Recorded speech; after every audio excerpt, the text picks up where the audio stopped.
move this or something. There we go. All right. And we're live. It is Tuesday, October 5th, 2021, 4:59 p.m. We actually started half a minute early today, which I don't know that has ever happened before. There were Facebook hearings featuring the Facebook whistleblower today. So before we get into the meat of the show, KK, I assume you have been following them. What happened? And give us the monologue on the Facebook hearings. This is completely improvised. Kate had no idea I was going to tell her to do that. I'm used to at this point. You just cold calling me like in the middle of, and I don't want to take too much time away from Fiona because I have read a couple of the reviews of your book. They're outstanding, and so I'm really looking forward to it. Really quickly, so Frances Haugen, who's the whistleblower who leaked the documents to Congress, and before that to the Wall Street Journal's Jeffrey Hurwitz, testified in Congress today and basically on what Facebook knew and when they knew it and what to do going forward. I think that it had a remarkable amount of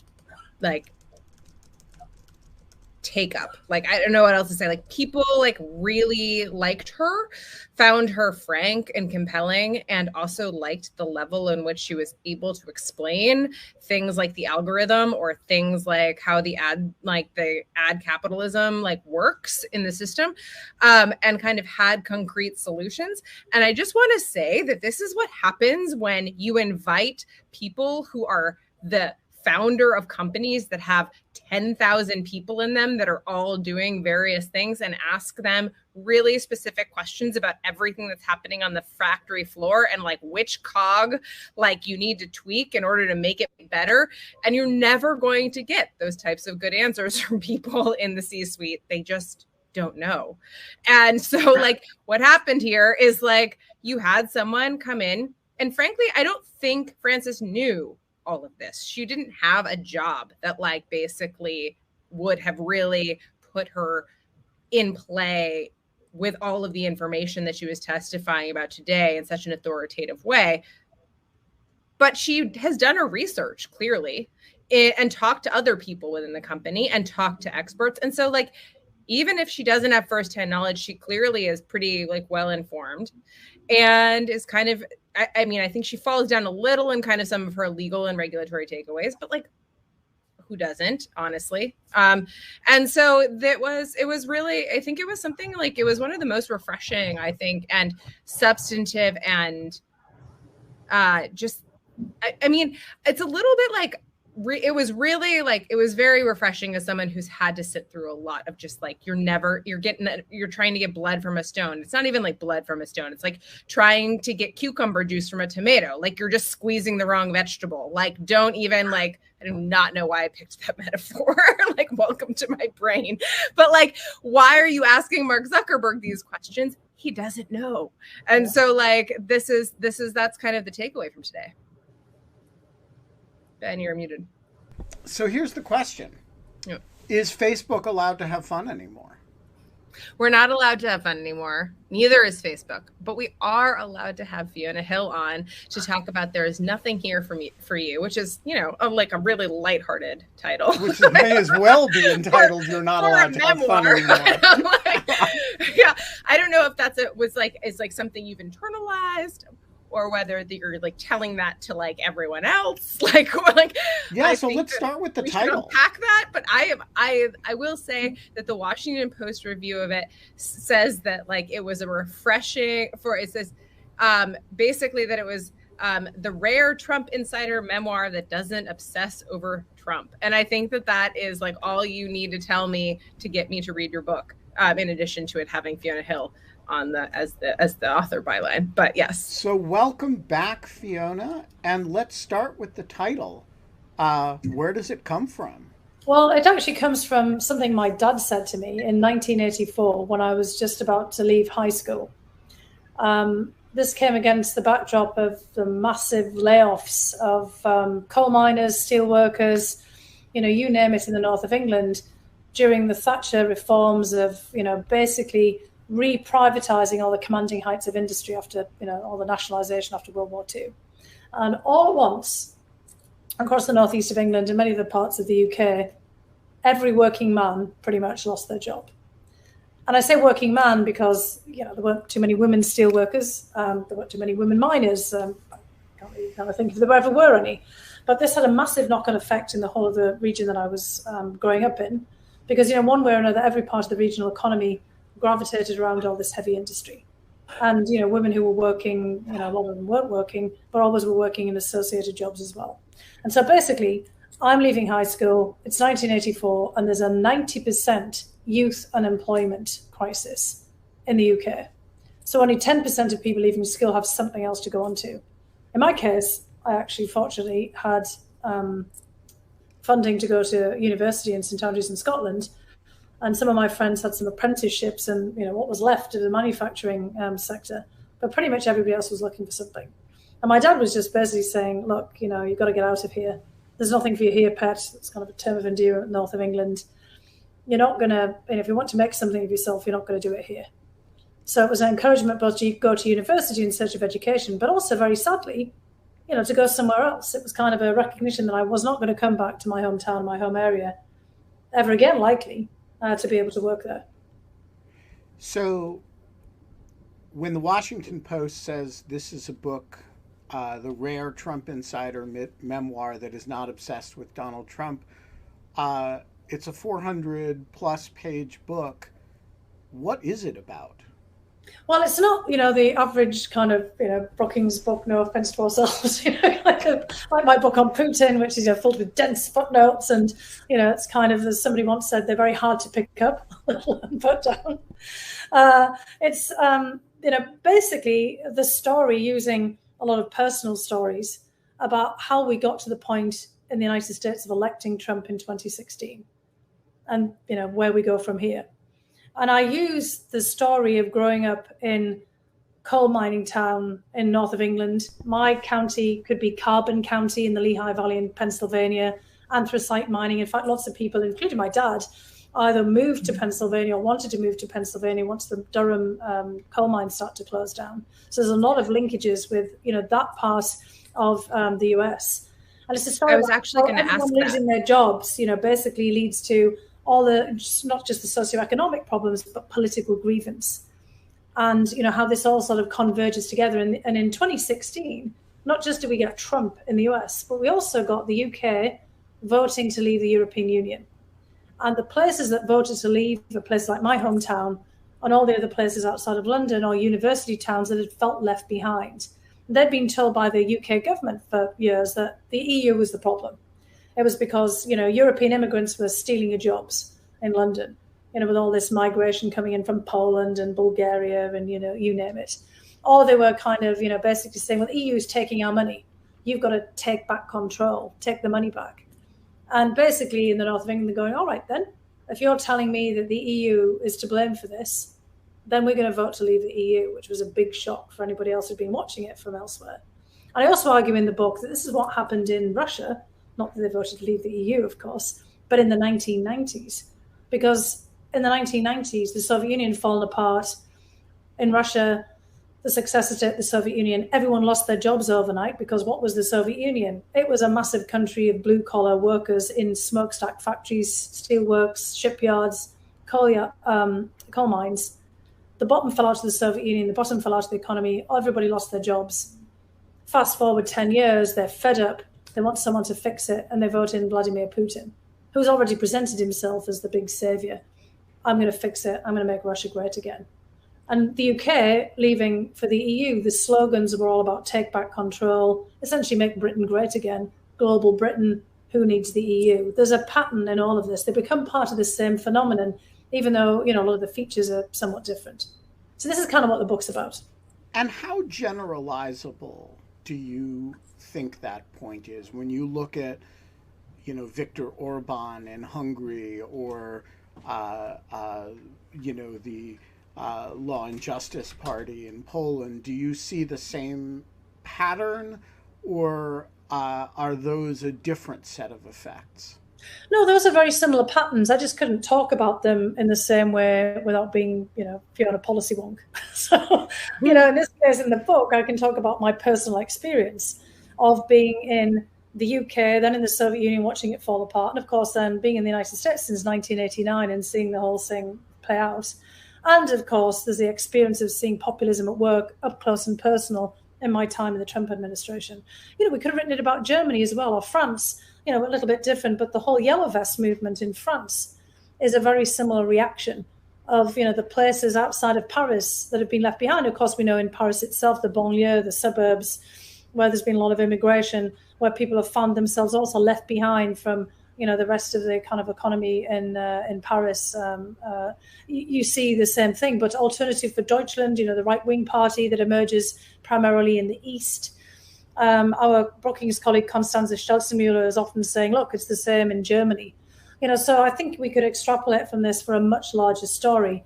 I just wanted to tell the tale of the three countries that I knew the best. And also because, of course, in 2016 in the United States, we were, we were obsessed with, did Vladimir Putin elect Donald Trump? And I would say that, the Russians played about in the margins, but they exploited the divisions that were already there. And people in Michigan, Pennsylvania, Ohio, these are the kind of places that voted in Donald Trump, not somebody, sort of sitting in St. Petersburg and trying to manipulate Facebook, getting back to the Facebook discussion. Although that did play a role, obviously, in shaping opinion. So we had Tom Nichols on a couple of days ago. Yeah, I need to read Tom's book, by the way. Because I was going to say, a lot of people are saying, I was busy writing my own, and I was a bit worried that if I start reading other people's books, I'd be kind of forgetting the story I wanted to tell. But it sounds like it was a very similar point, right?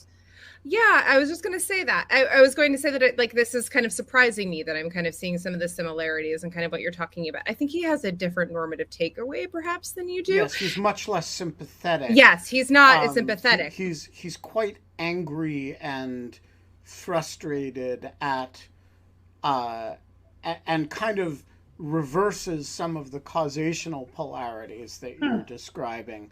But there's some similar analysis as well. So how does he reverse that? Because maybe this would make a good point of discussion here. Of course, sometime I'll have to talk to Tom as well.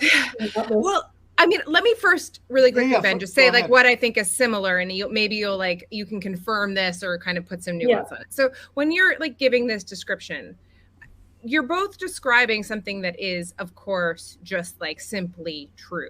And it's not because of any administration or because of any one thing. It is because there are just some industries that are dying and have died and have makes sense for them to move. Globalization has happened. The world has moved on from fabric being made in Western Massachusetts and coal being mined in Western Pennsylvania and, cars being made in Western Michigan. Why are these all Western? Anyways, but there's just this, but there's yeah, I know. Well, yeah, but the Western parts of all the states anyways, but there's but my point is that basically the point is that these have moved on. There is this futile, I think Tom would say, whiny grasping to hold on to a life and it's way of life. Grasping when you have no job and no prospect of another job. So no, but I think he would say that it is. Yeah. He would say, move on, find something else to do,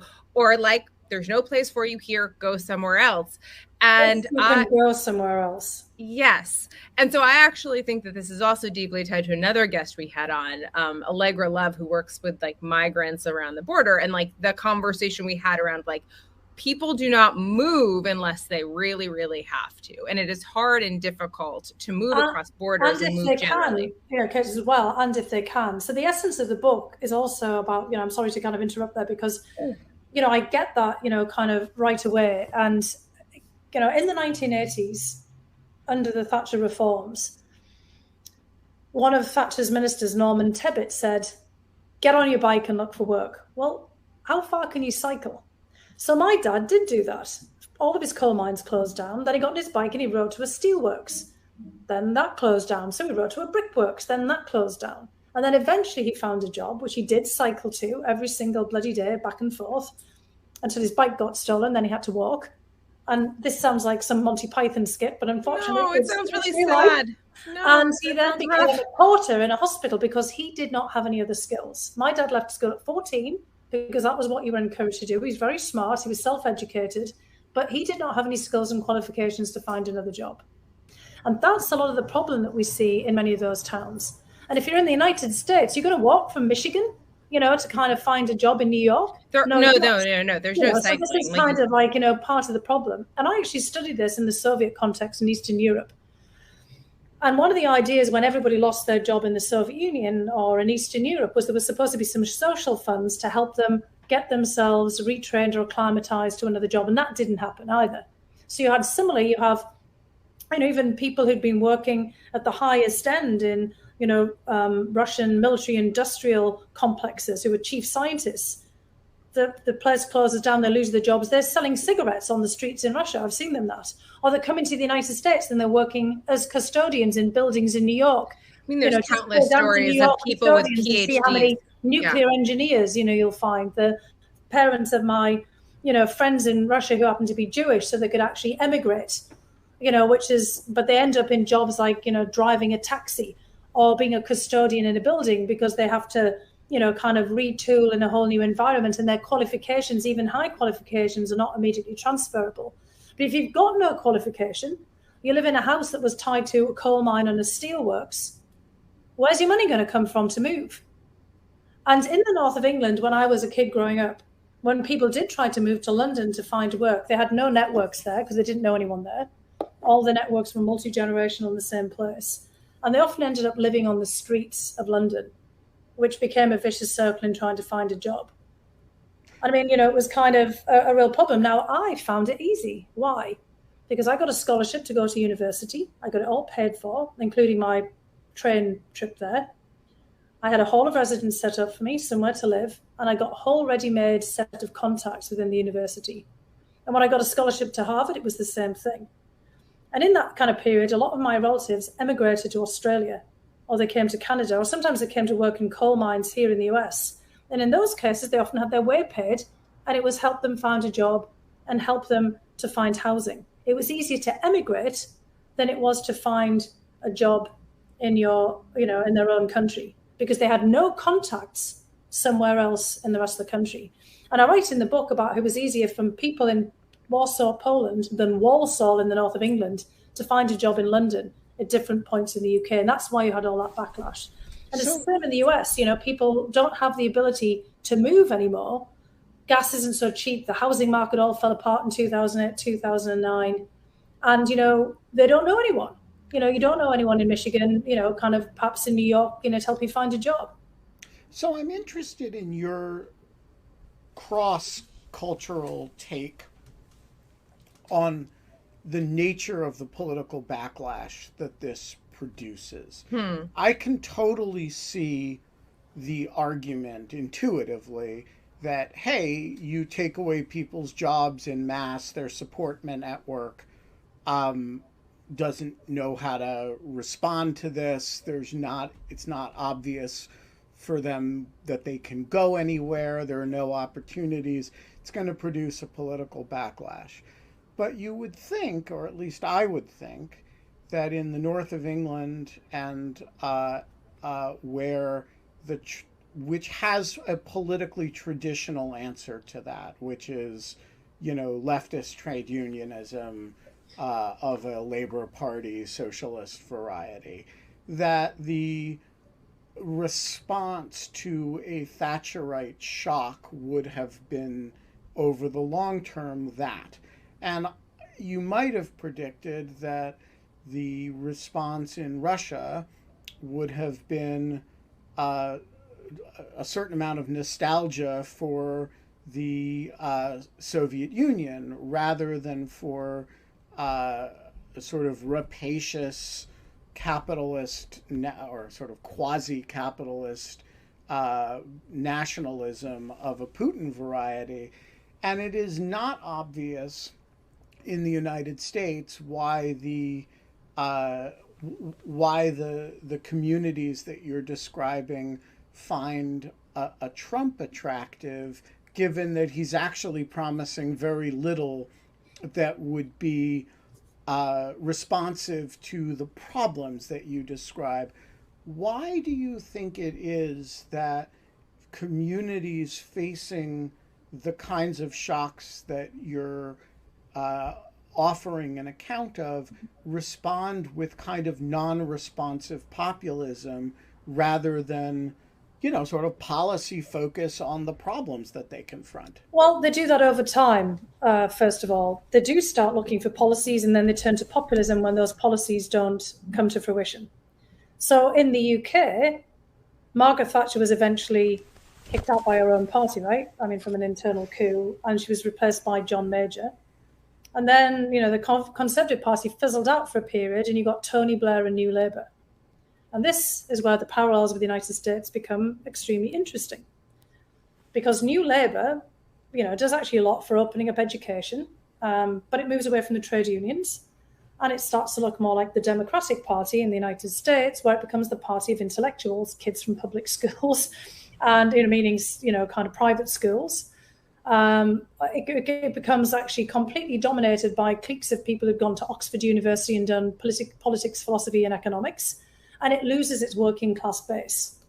So under Tony Blair, New Labour becomes very new, and it moves away from old Labour, which is the Labour of the unions, which have been, had their backs broken by Margaret Thatcher. And the unions weren't all about collective bargaining, and they weren't all about, kind of taking people on industrial action.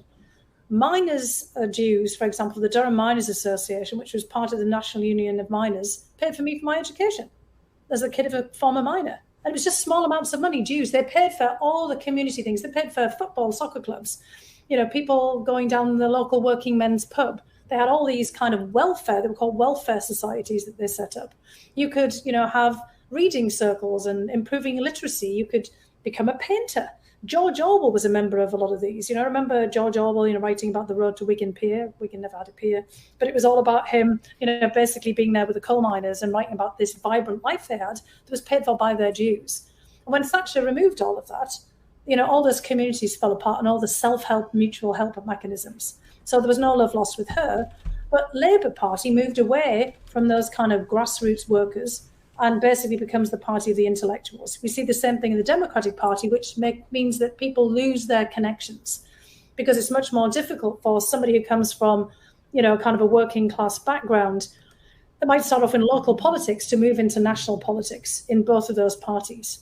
In Russia, in the 1990s, you had all of these liberal parties, so-called liberal parties that come up with all these policies, but they also come up with shock therapy, which is the whole point about you've got to, have a nasty shock to the system, and, you kind of got to lose all of your jobs. The Russians have all of these expressions that, essentially come out to be, you've got to break a lot of eggs to make an omelette, but it's the same kind of idea.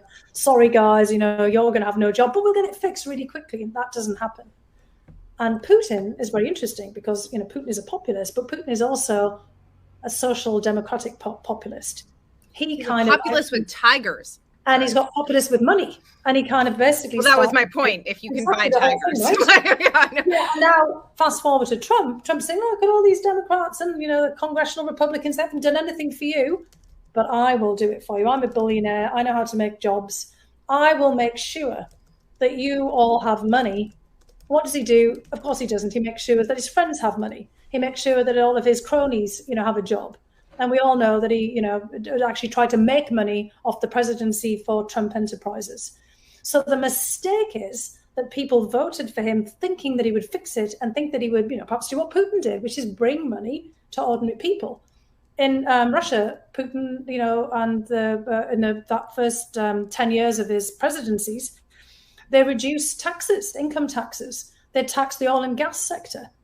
They have the oligarchs who, of course, enriching themselves, go out and do these, big public works. And people's lives appreciately, kind of improve appreciatedly.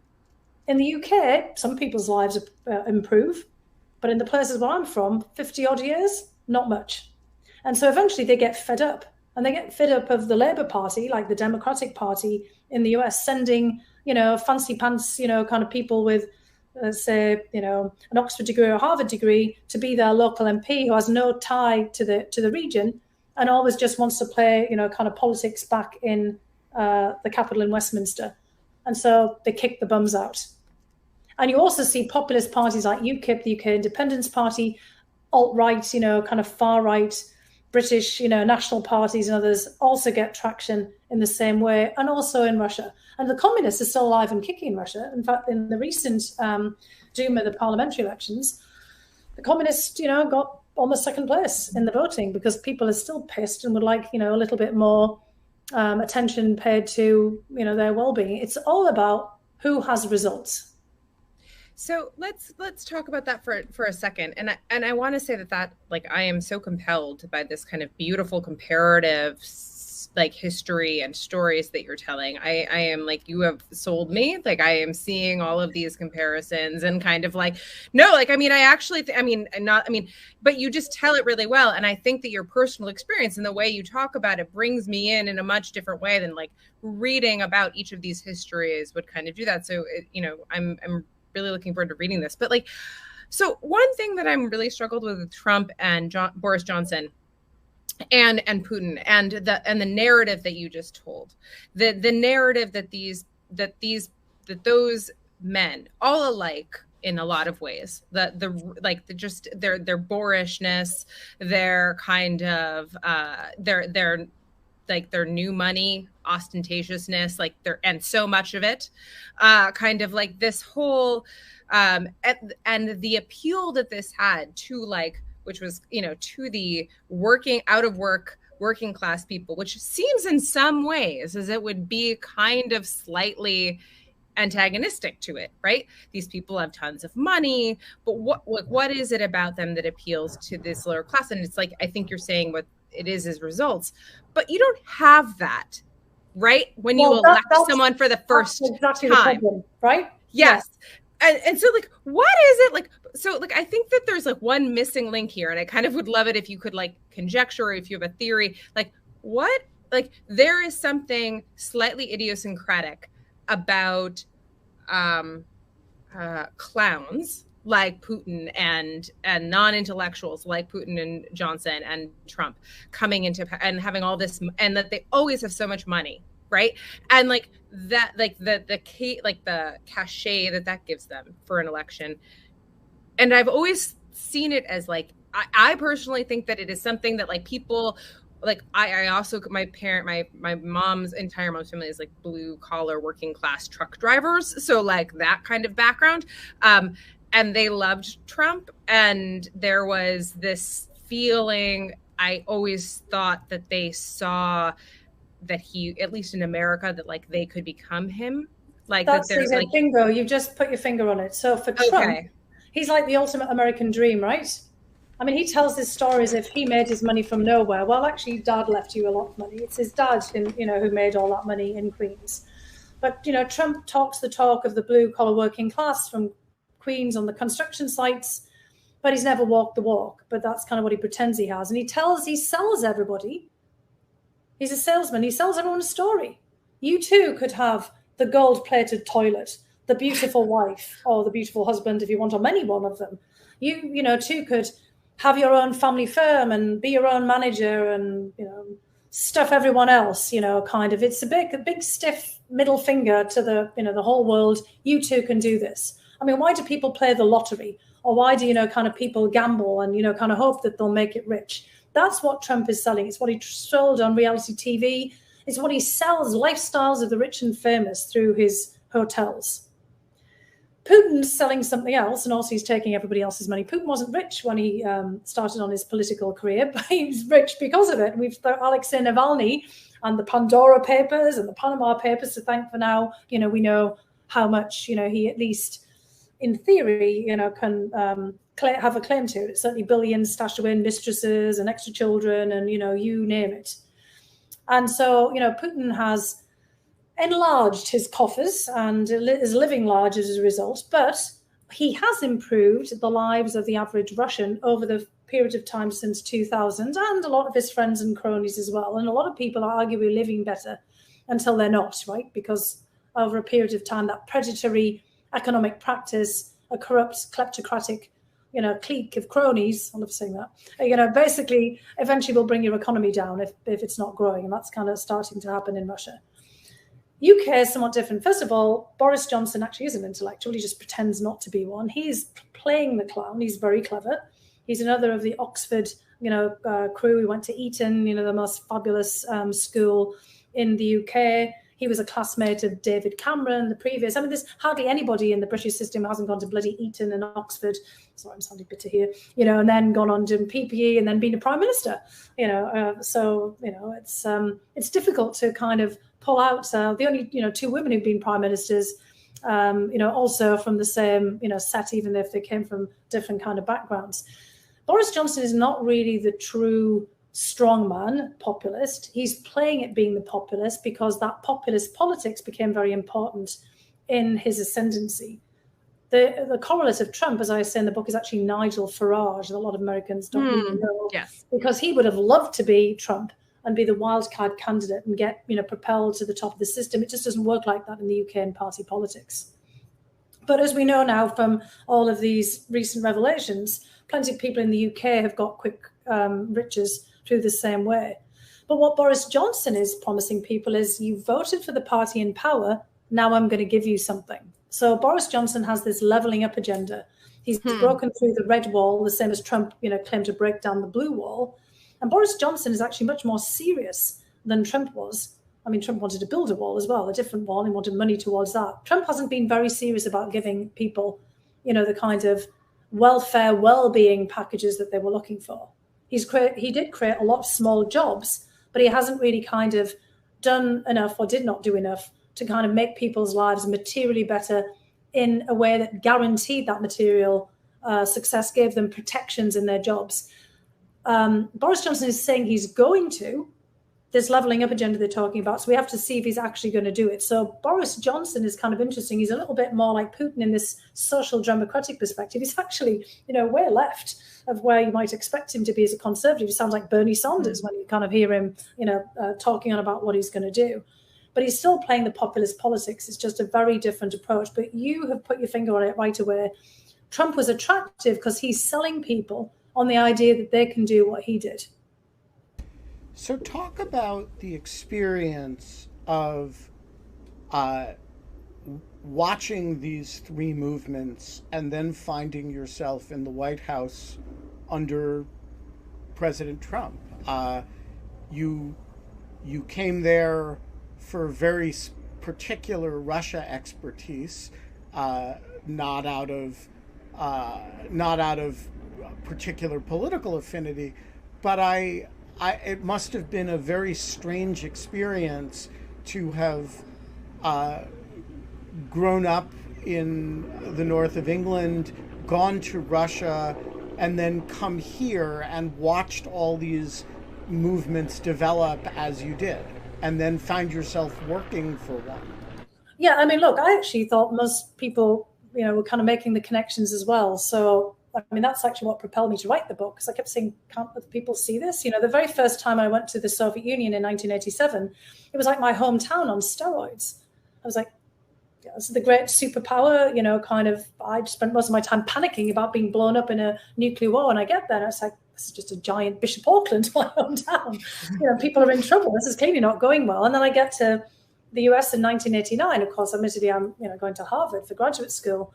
But all I do is step outside of the walls of, the Harvard Yard and, walk up the street to, Somerville or, East Cambridge. And I'm like, whoa, it's Bishop Auckland again. Because at that point, all the car factories, the brickworks, the meatpacking plants are all closing down in Cambridge, Mass, and across Boston. And people are losing their jobs. And the zoning in Somerville is crazy. Yeah, those single-family homes. It was called Somerville by the graduate students, which was pretty mean, but that was kind of like where I came from. And, I lived in one of those triple-deckers for a while and, I kind of saw the same thing happening. But, when it came to Trump in 2016, it was kind of obvious to me why he got elected. Of course, there's a lot of very rich people who have also voted for him because they didn't want to pay taxes and, thought he was going to do well by them, which, of course, he has. I mean, look at the latest information from the Forbes billionaire list and the trillions that the billionaires have made, largely from under Trump when the stock market, did absolutely take off. And in the Soviet Union was kind of obvious where to me anyway, where all of these things were going. But, I end up in the Trump administration because I'm worried about Russia and its public service, because I'd served previously as the National Intelligence Officer for Russia and Eurasia at the National Intelligence Council under first Bush and then Obama as a, very much a non-political, non-partisan appointee. And I'd become very worried then about what was going on in our assessment of Russia. And of course, when I came out of that job, I then wrote the book about Putin. And in doing all this extra research on Putin, I also became, very aware of, kind of the risks that he posed in his whole style of governance. I don't know how much Putin and Navalny were coming in there by, kind of. No, don't worry. We should have warned her a little bit. No, it forces us to pop them up. And the first person who came in actually had that look of Navalny. I said, oh, he's beaming in from prison, somewhere. He's watching. So, yeah. And, this is the, this whole point that, I went in there worrying about and being very much driven by trying to do something about what the Russians have been doing, the influence operation, and worrying about them exploiting our vulnerabilities. And then when I got in there, I was a bit naive, honestly, about the domestic US politics. And I was so shocked by how dirty the politics was, how much the White House was resembling the Kremlin, that, that gave me that moment for pause. And it was, after I testified at the impeachment trial, where I thought to myself, I've got to write this book. This has all been mulling around in my head. I've been seeing all of these parallels. I understand this from my own personal experience. I've got to lay it all out there because this is going to keep on happening. And as I basically say in the book, 2016 to 2020, and I mean, Ben, you've been writing about this with Susan, about the whole destruction of the presidency. This could look like a preface to what happens next, because Trump was and is incompetent. Putin is not incompetent. And Boris Johnson is more competent than he lets on, because he's trying to, basically get people to, as George Bush said, misunderestimate him. He is as, cunning as he possibly could be. But Trump, Boris Johnson is a smart guy. Yeah, he's actually not that. Not to be. He's pretending not to be. But Trump. By the way, this is also this is the kind of guy who dangerous. Intentionally falls into the Thames to. Of course he does, or dangles from a. This is all just a shtick. Or doesn't cut his hair. Yeah, because otherwise he would alienate with his very posh voice the working classes in the UK, because he does not talk like them, and they just say, well, he's a posh, some kind of expletive, isn't he? But he's actually coming across as very funny, he's very engaging, and he's kind of pulling them all in. So the danger that we are in now is we've got these charismatic personalities out there. They've short-circuited democracy because it's all about them. And people, up until now, have been buying what they've been selling. And with Trump, he's selling nothing but himself. There's no ideology. He's not a conservative. He's not a Republican. He's just saying, I'm selling you my gold-plated toilet. So I think... Oh, sorry, go ahead. Go ahead, Kate. Oh, I was just going to make a joke about how I think that I've watched a lot of Ted Lasso, and I think that the term that you're looking for Boris Johnson with his accent is a posh wanker. That's did I do it right? Yeah, that was the word that was going around. I'm sure he's really nice in person, but that's what people would normally think. So I would be remiss, as in my other role, the editor of Lawfare, if I didn't ask you this question.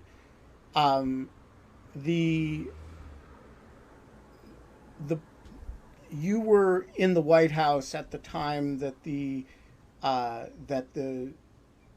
that Trump and his presidency were sort of consumed by the Russia set of scandals, and you've described here a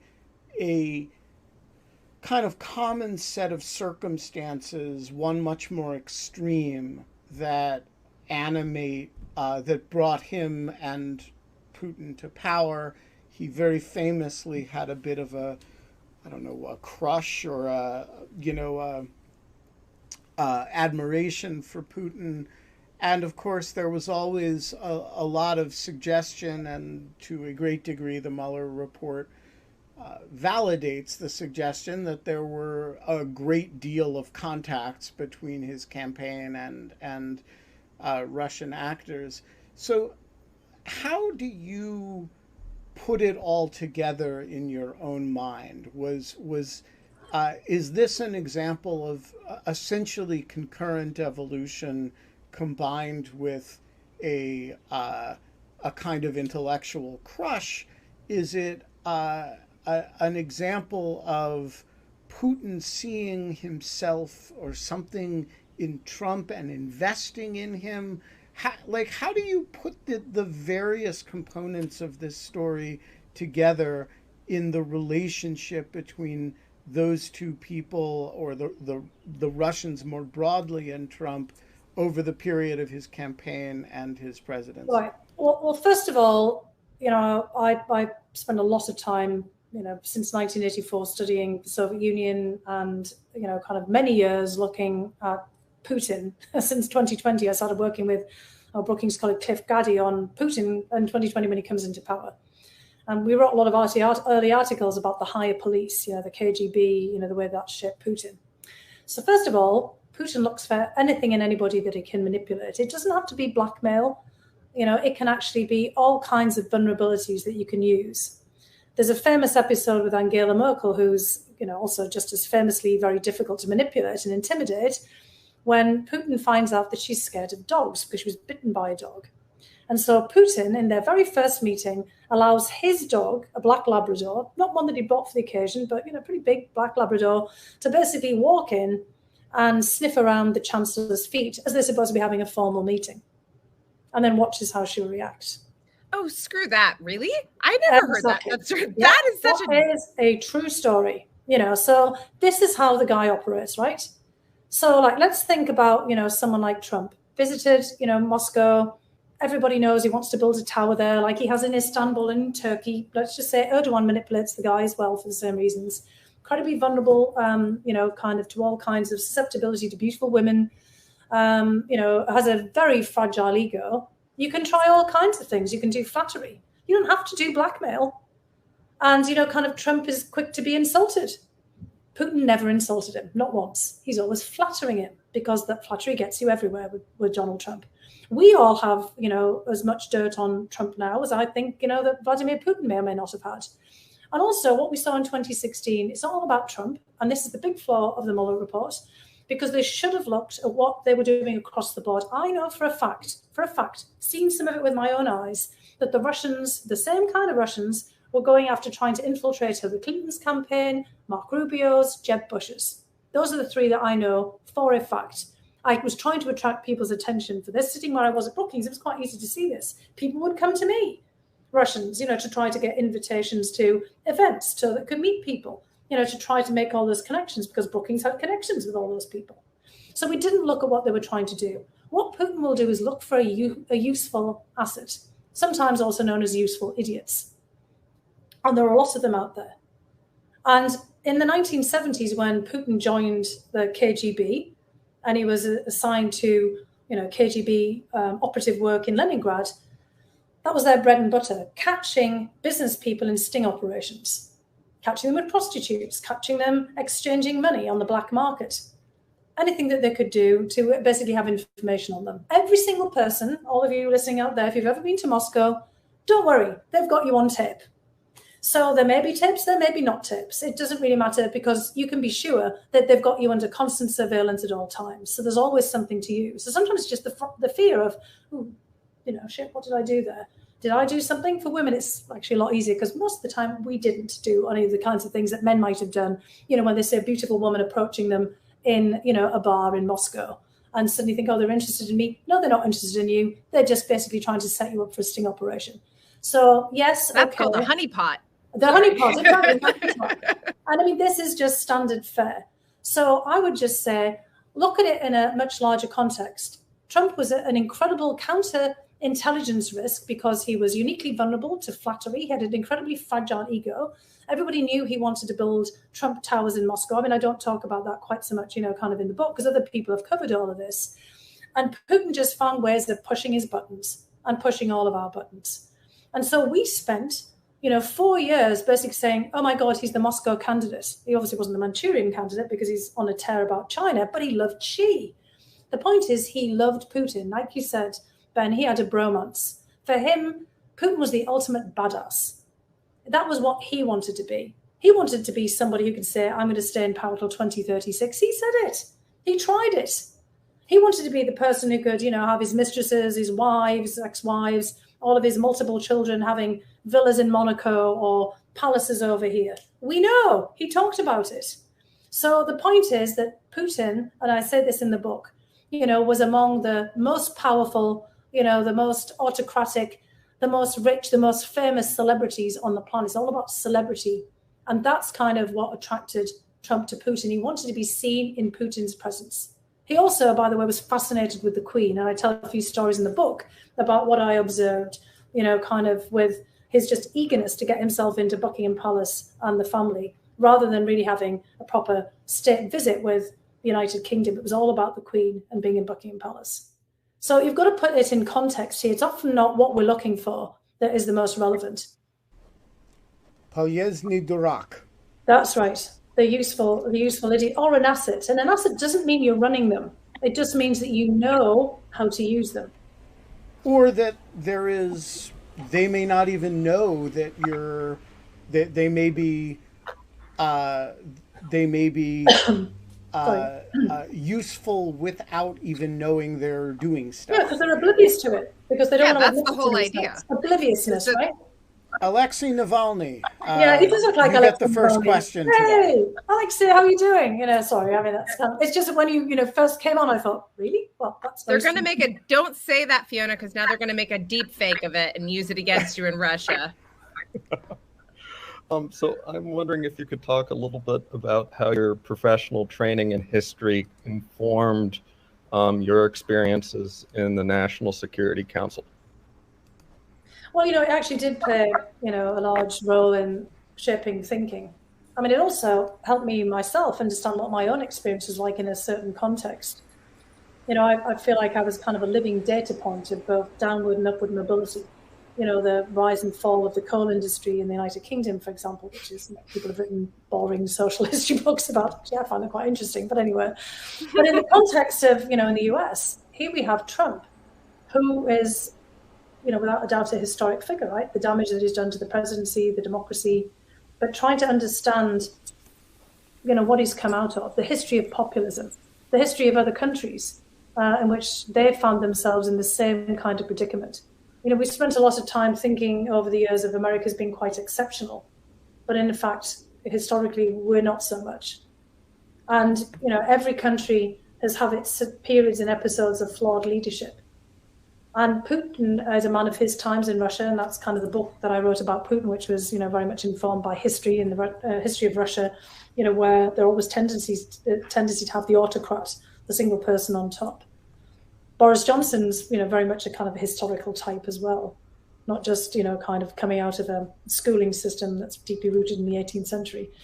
And Trump is a product of this time and place. He's not the cause. He's, basically the symptom. And he's also a product of the history of the presidency. I mean, I really benefited from Ben's book and, kind of thinking about the institutions and how we've become to fetishize the presidency. I mean, a lot of people have said to me, how did you come to serve Trump? I wasn't serving Trump, I was serving the country. I took an oath to the Constitution. The preamble to the Constitution begins with "we the people of the United States." There's nothing in there about the supremacy of one man and one president. Everything has been evolving over time. And the checks and balances around the presidency have been eroded. And I mean, Ben, you wrote about that, kind of in your most recent book. So it's that the history of the evolution of the presidency really helps to explain how, Trump really managed to do what he did. And the breakdown in the history of the two, political parties in the United States as well. So I think history has been a very important guide, for me. It doesn't necessarily repeat. Sometimes it doesn't even rhyme, but it certainly informs you. Concerned citizen, you have a pair of questions. They're both good. I'm going to leave you on for both of them, but state them briefly, please. Okay, thank you. Dr. Hill, thank you for your service. I haven't had a chance to read the book yet. I think it may have been released this week. I was able to preview the table of contents and the index on Amazon.com. It looks really interesting, and the index makes it look like you spend a number of pages saying that Donald Trump attempted a coup. Many Americans are not on the same page about that. I was wondering how you would summarize your argument that Trump attempted a coup. Yeah, look, and I can appreciate that people are not on the same page with that. By the way, the book just came out today. I did write about this in an article in Politico in January, which lays out some of the same points.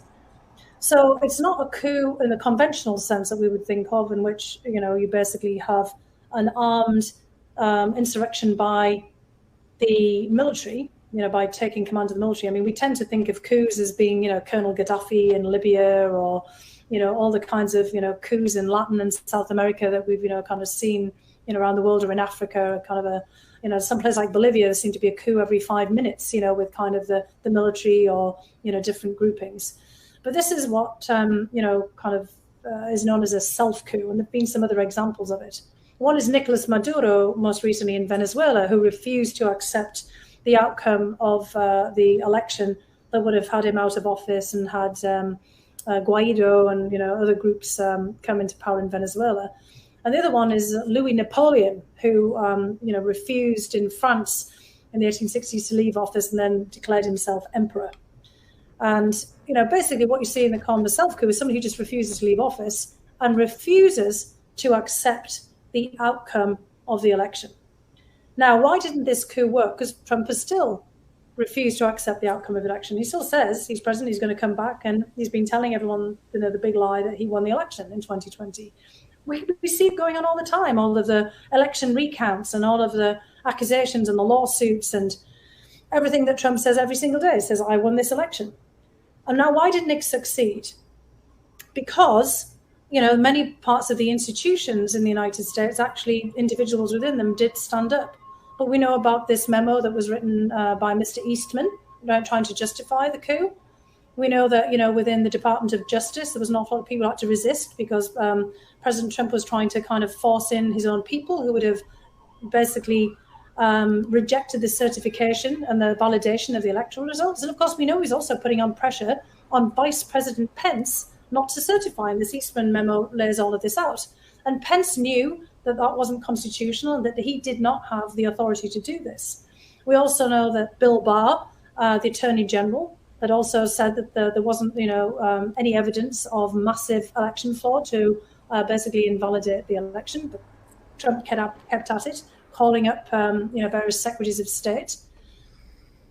The military, of course, didn't go along. We now know even more than we knew before about what General Milley and others were trying to do around this time frame. But what do we get? We get the vast majority of members of Congress from the Republican Party basically going along with what Trump said, and trying to question the certification of the elections. And if any of those other institutions had gone along again, we'd be basically facing a coup. A successful coup. So what I'm saying is here, this was a coup attempt. It was a self-coup, yes, it was. And, I go into, all of these different examples of this. It isn't not a coup because it didn't work.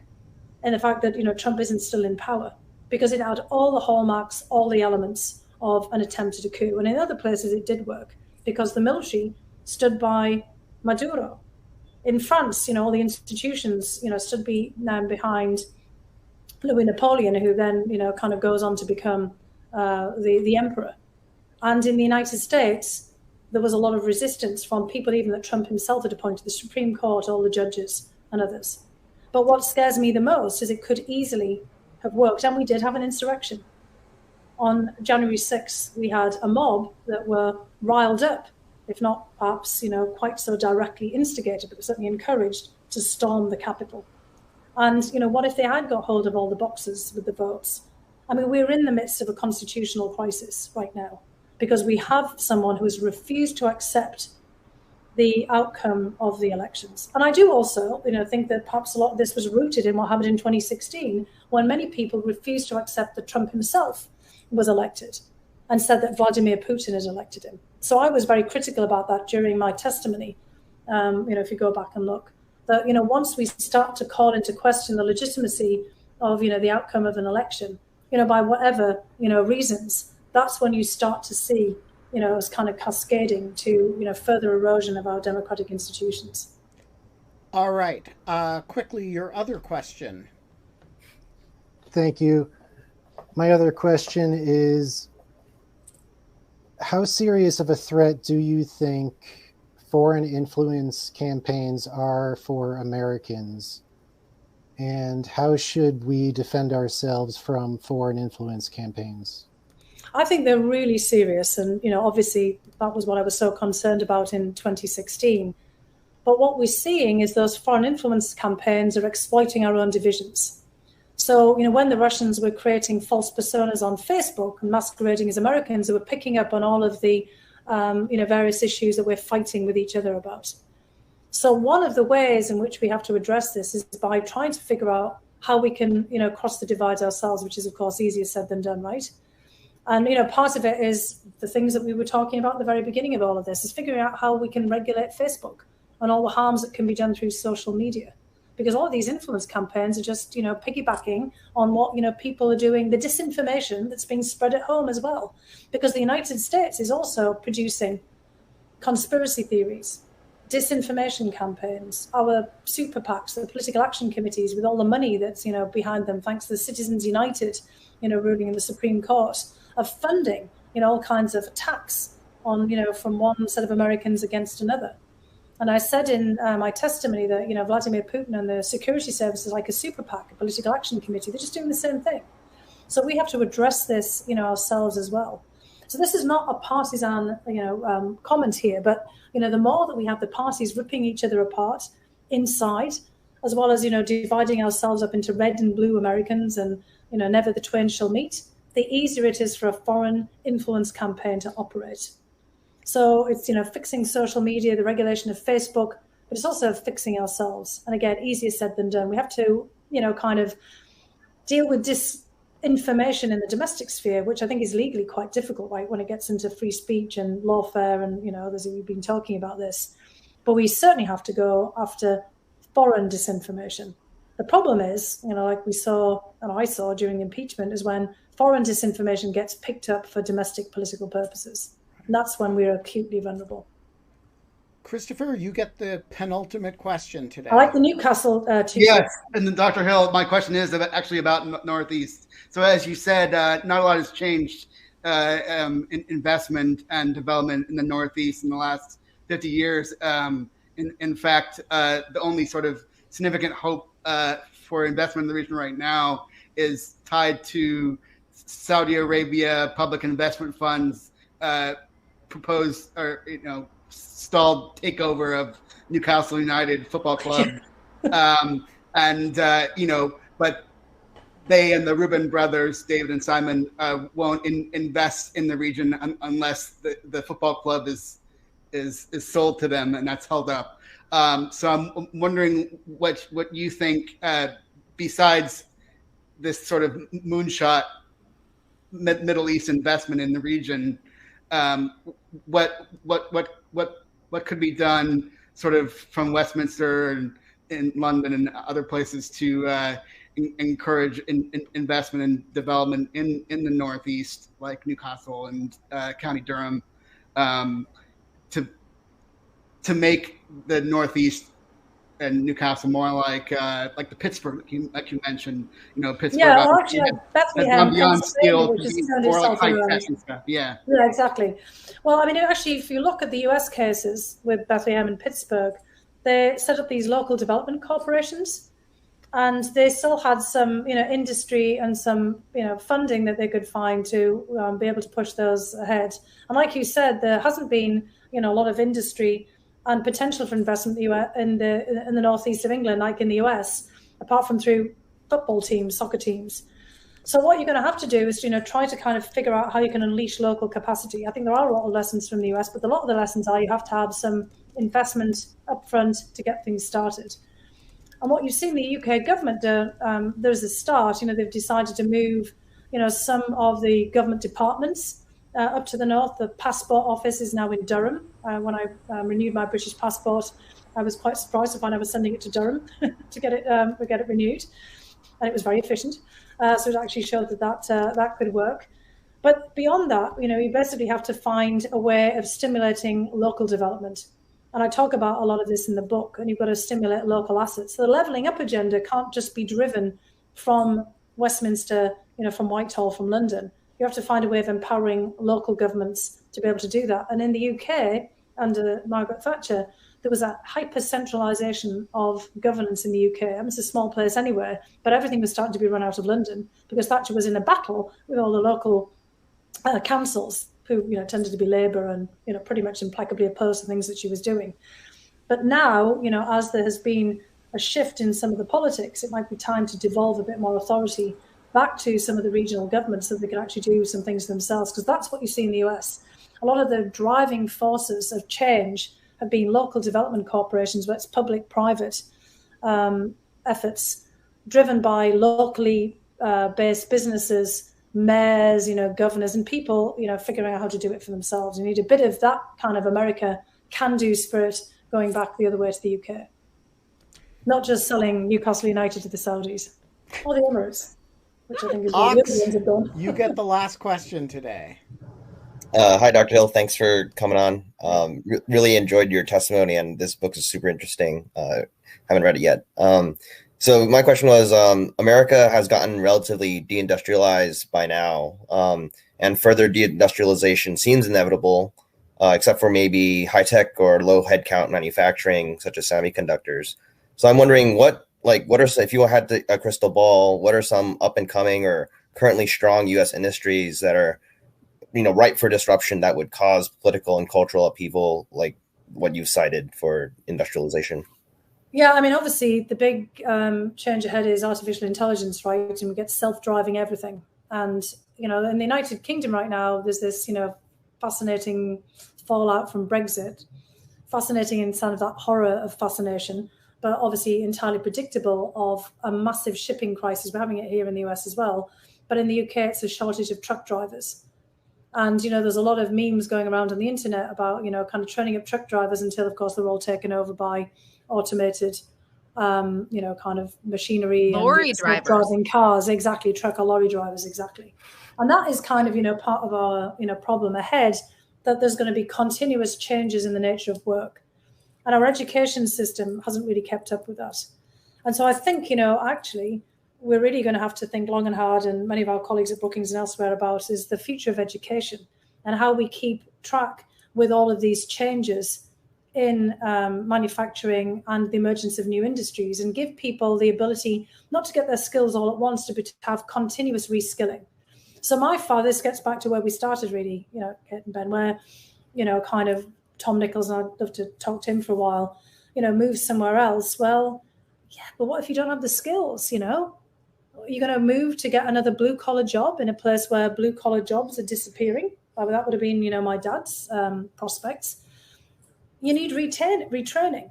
My dad was in his 30s. My other members of my family who were much younger, coming along later when they lost their jobs in the 80s, they did get retrained and reskilled. And I talk about some of those, examples in the book.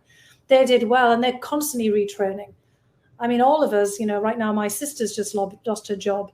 She was managing a whole host of in-person centres for teaching English as a foreign language in Spain. She's now trying to retool, continuous relearning, to do all of this online, because that's kind of where all educational, learning is probably going to go. There's going to be this mixture of in-person and online. So she's having to retool. She's learning coding. She's going to try to make her own content. I hope she succeeds. This is the kind of point that I'm, making here. We all have to be aware that it's very unusual to be able to find a job that you can stay in forever. And you're constantly going to have to refresh your skills. And we've got to make it possible for people to do that. We can't have the new class barrier being in education, and that there can be education for some and not education for others. And that also becomes a definition of who you are and how you're going to vote and where you live. So we've really got to bust open our education system. And I do think that there's opportunity to do that. Post-COVID, we've got to look at this as a possibility for rebuilding, restructuring, a bit like it was in the, after the Great Recession, after each of the major wars. This is where we are now. This is one of those inflection points, and we've got to kind of figure out how we're going to be able to adapt to rapidly changing times and help everybody else adapt, because otherwise all we're going to get is more populist politics with people promising things that they can't deliver. We have to wrap, but I just want to quickly respond. I think that that's brilliant, but I also want to add that one of the things that we need to do is break down cultural stereotypes around certain types of jobs. And Absolutely. I've spent a lot of time actually, like before I wrote about Facebook, I was studying AI and like the future of AI and economies. And one of the things that I really think is key is that we are not going to stop AI from taking jobs that are very that are really not high cognition jobs. It is unlikely that there are a lot of emotional support jobs and a lot of kind of human caregiving jobs like elder care that we could invest so much more people in, like elder care and child care. And if men who are can't mine coal could go and transition to those types of things. And of course they can't, because there's just this really huge rift in the types of people that work those jobs and the gender roles of them and everything else. But anyways, I just think that that's in addition to education. In fact, you're absolutely right, because in a lot of the old coal and steel communities, the fastest growing sector is in the care economy. Yes. Healthcare, elder care, childcare. And I do think, an awful lot of men would be willing to take these jobs. When my dad became hospital porter, every single hospital porter except one in the hospital where he got his job was an ex-miner. And they, started to take their jobs pretty seriously. And I think they're all incredibly important jobs. I mean, when I went to the doctor, the other day for my checkup, my nurse was a man. Why not, I mean, men can do just as good a job of caring as, women can. So it's like you said, we need to bust through the stereotypes, and the care economy will be one of the fastest growing sectors because we're all getting older. Not everyone, of course, on this call, but we can't really stop the tide of time. And like you're saying, there are so many different things that we could be thinking about here. Yeah.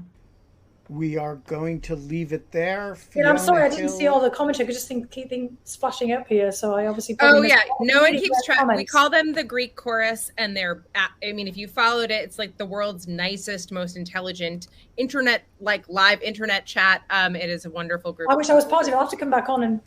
Everyone loved you. Well. That's the TLDR. The book is There Is Nothing Here for You. Well, there's nothing for you here. There's nothing for you here. Sorry. But there's something for you here on this podcast. Finding Opportunity in the 21st Century. Fiona Hill, you're a great American. It's great to see you again. And do come back soon. Kate, who do we have tomorrow? I don't know. We'll figure it out tomorrow. We'll figure it out tomorrow. We'll figure it out. We'll figure it out. Sometime between now and 22 hours and 53 minutes from now. And until then, Kate? We don't have fun anymore, or we can't have fun anymore, but we do have, you can still, there is something here for you. For you. You can still come here. And if you can't, you can still come to In Lieu of Fun and hang out with us. Yeah, that's what okay. I'm just putting an emphasis on the point. Sorry. Well, thank you for having me. You gave me a bit of fun. Not too much fun, but anyway. Super great to see you. And we will be